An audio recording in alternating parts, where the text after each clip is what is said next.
English ল্যাবের পক্ষ থেকে সকলকে জানাই আন্তরিক শুভেচ্ছা এবং অভিনন্দন। প্রিয় শিক্ষার্থী বন্ধুরা, আজকে কম্পাউন্ড টু সিম্পলের লেকচার 4 নিয়ে আলোচনা হবে। এর আগে লেকচার 3তে কম্পাউন্ড টু সিম্বলের 1 থেকে 5 নিয়ম শেখানো হয়েছিল। আজকে 6 থেকে 11 পর্যন্ত থাকবে। তো আমরা 6 থেকে 11 পর্যন্ত নিয়মগুলো কী আছে একবার করে দেখে নিই।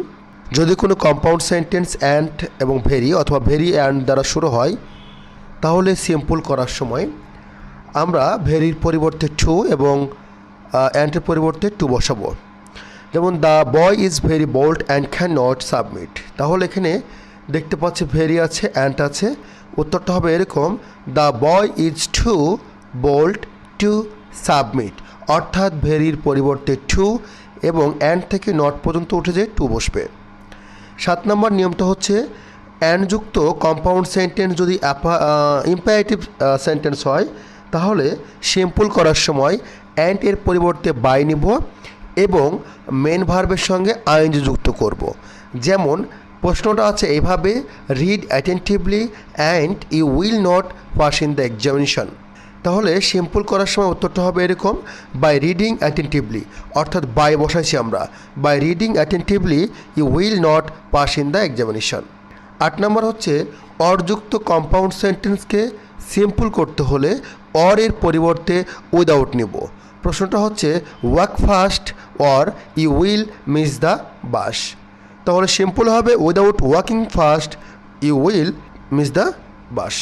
9 নম্বরটা হচ্ছে অ্যান্ডযুক্ত ঋতু বোঝালে অথবা সময় বোঝালে সিম্পল করার সময় ঋতু বোঝালে ইন নিব এবং সময় বোঝালে অ্যাড দিয়ে সিম্পল করব। প্রশ্নটা এভাবে থাকবে, it was winter and we went on a study tour in Cox's Bazar. তাহলে যেহেতু ইট ওয়াজ উইন্টার এখানে ঋতু বোঝাচ্ছে, তাহলে ইট ওয়াজটা কেটে দিয়ে আমরা ঋতুর আগে অ্যাড বসাবো, ইন বসাবো। তাহলে হবে in winter we went on a study tour in Cox's Bazar. 10 নম্বর নিয়ম হচ্ছে অ্যান্ডযুক্ত যদি বয়স বোঝায়, তাহলে সিম্পল করার সময় অ্যাট দ্য এজ অফ হবে। যেমন হি ওয়াজ 5 years old and came to the orphanage. তাহলে অ্যান্ডযুক্ত বয়স বোঝাচ্ছে, তাহলে হি ওয়াজ পর্যন্ত উঠে যাবে।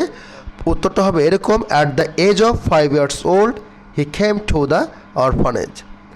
11 নাম্বার অ্যান্ডযুক্ত যদি চলমান বোঝায়, তাহলে সিম্পল করার সময় অ্যাট দ্য এজ অফ, এখানে অ্যাট দ্য টাইম অফ হবে, অ্যাট দ্য টাইম অফ হবে।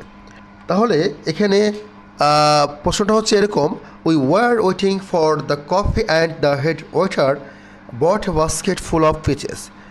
যেহেতু অ্যান্ডযুক্ত চলমান বোঝাচ্ছে, তাহলে আমরা প্রথমে নিতে পারি at the time of our waiting for the coffee the head waiter bought a basket full of fishes. এ ছিল আমাদের আজকের কম্পাউন্ড টু সিম্পলের 6 থেকে 11 পর্যন্ত নিয়ম। আশা করি খুব সুন্দর করে দেখবে, বুঝতে পারবে। ধন্যবাদ। আসসালামু আলাইকুম ওয়া রাহমাতুল্লাহ।